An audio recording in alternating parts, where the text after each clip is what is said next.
তুই আজকে থেকে হোটেলে থাকবি, রুম নেওয়া আছে। আমরা হোটেলে থাকুন কেন, আমরা তো বাসায় থাকুন। দেখতেছিস না বাসায় একটু ঝামেলা হইতেছে, তোর ভাবি পছন্দ করতেছে না। হোটেলে থাক, সুন্দর আছে। না না ভাই, কোনো সমস্যা নাই, চলো আমরা বাসায় যাবো। ভাই ওঠো তো, গাড়িতে ওঠো। আমার কথা শোন, এখন যদি তোরে আমি বাসায় নিয়ে যাই, তোর ভাবির অনেক রাগ, দেখা যাবে রাগারাগি করে আমার ছাইরা ওর বাপের বাড়ি চলে গেছে। ভাই যা খুশি হোক, আমরা হোটেলে থাকুন না, আমরা বাসায় যাবো। ভাই চলো, বাসায় চলো। সমস্যা কি তোর? তাহলে তো তোর ভাবির কথাই ঠিক আছে। তুই এই দেশে আইসস আমার সংসারটার মধ্যে একটা অশান্তি করার জন্য। আমি তোর ভাবির নিয়ে ভালো থাকি, এটা তুই চাস না। না ভাই, আমি কোনো অশান্তি করতে আসি নাই, আমি তোমার সাথে থাকতে চাই। তাহলে একটা কাজ করো, তুমি আমাদের সাথে হোটেলে থাকো, বাসায় যাওয়ার দরকার নাই, কিন্তু তোমার সাথে থাকো। আমি ভাই আসো। এই আসমারে বুঝাও তো, হোটেলের ভাড়া টাড়া সবকিছু দেওয়া আছে, তুই কি হোটেলে থাক, আমি এসে দেখা করে ভাই দেবো। তুমিও থাকো। ভাই ভাই ভাই ভাই আরে কিসের ভাই? আমি তোর ভাই না, তুই আমার সৎ ভাই। আমার মা মারা যাওয়ার পরে তোর মারে আমার বাপে বিয়ে করছে। তোর জন্মের সময় তোর মাও মারা গেছে। আর আব্বা যখন মারা যায় আমি মালয়েশিয়া আসছি, তখন তোর বয়স হয়েছে মাত্র 3 বছর। আজ পর্যন্ত একদিন আমি ফোন দিয়ে খোঁজ দিয়েছি আমার ভাই বাচ্চা আছে না মরে গেছে? আমি জানতে চাইছি আমার ভাইকে। তুই কই থেকে কার সাথে ছবি দেখছস, ওটা দেখে খবর নিয়ে আমার এটা পড়ছস। টাকা খরচ করে এসেছিস আমার সংসারের মধ্যে অশান্তি করার জন্য। কে বলছে তোর আসার জন্য? তোর আমি মিস করতেছিলাম, আমি বলছিলাম যে আমার ভাই আমার কাছে আয়, তোরা কি আইতে কইছিস?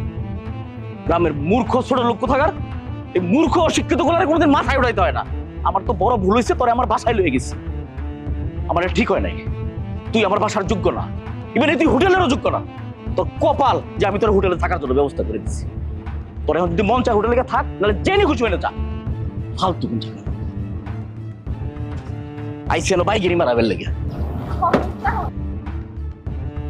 জীবনের যে শেষ ইচ্ছা ছিল ওটা মিটছে। ভাই ভাই ভাই ভাই, সারা জীবন খালি ভাই ভাই করছো, ভাই রেখে গেছে গা।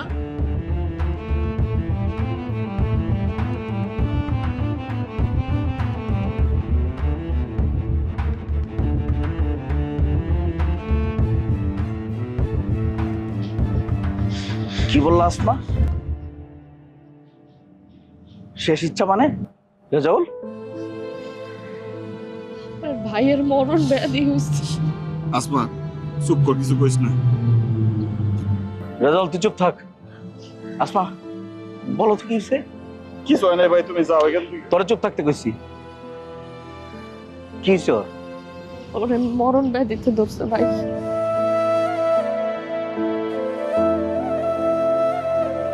আসমা কি হয়েছে আমার একটু খুলে বলো না। ভাইয়ের মগজের মধ্যে কয়েকটা টিউমার ধরা পড়ছে ভাই। ডাক্তার কি বলছে? কইছে বড় একটা অপারেশন করা লাগে, অনেক টাকা লাগে।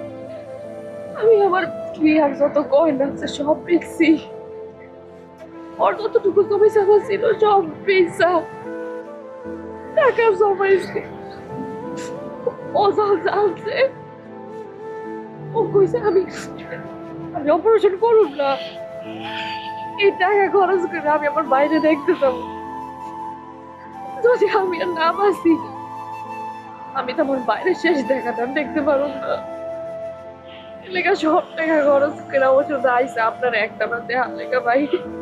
কিন্তু আসমা এত বড় একটা অসুখ, অথচ তোমরা হাসাহাসি করতেছো, একটা বার আমার বুঝতে দাও নাই। কি করবো কর? ও চাইছে ও যতদিনই বাঁচবে হাসি খুশি থাকবে, আসলে সব মানুষগুলারে ভালো রাখবে, খুশিতে রাখবে। এজন্য চাই নাই কেউ বুঝুক। আমি ওর মন রক্ষার্থে 4টা দিন হাসি, 4টা দিন সবার সামনে বুঝাই আমার জামাই কিছু হয়নি, আমরা ভালো আছি। জামাইটা ধর রাইতে ঘুমায় যায়, ওর ভাই আমার মনটা পুড়ে জামাই লেগে।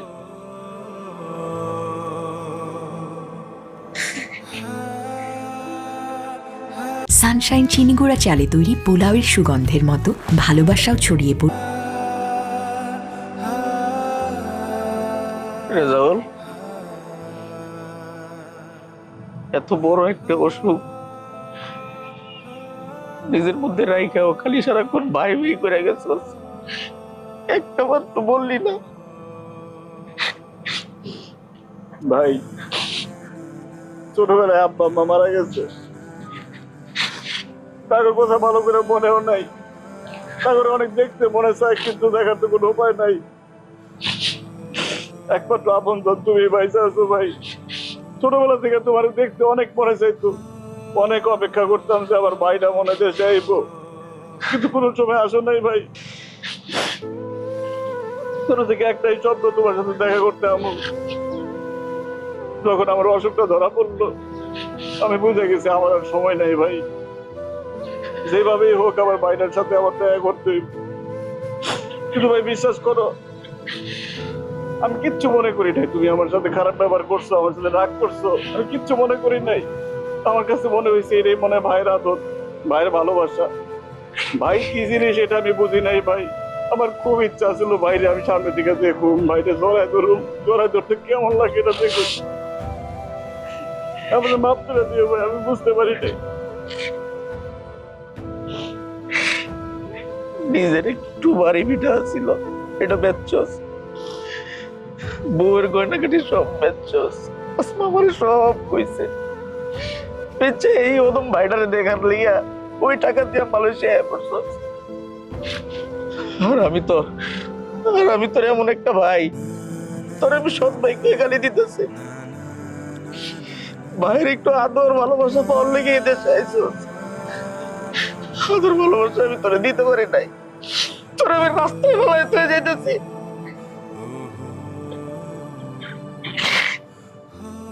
তুই আমার মাফ করে দিস ভাই, আমার তুই মাফ করে দিস। তুই ভালো করছিস, তুই ভালো করছিস, আমার কাছে আমি আমার ভাইরে আর হারাইতে দিব না। আমার জীবনের শেষ রক্তবিন্দু দিয়ে হলেও তোরে আমি বাঁচাই রাখবো। আমি তোর অপারেশন করবো ভাই, তুই আমার মাফ করে দিস।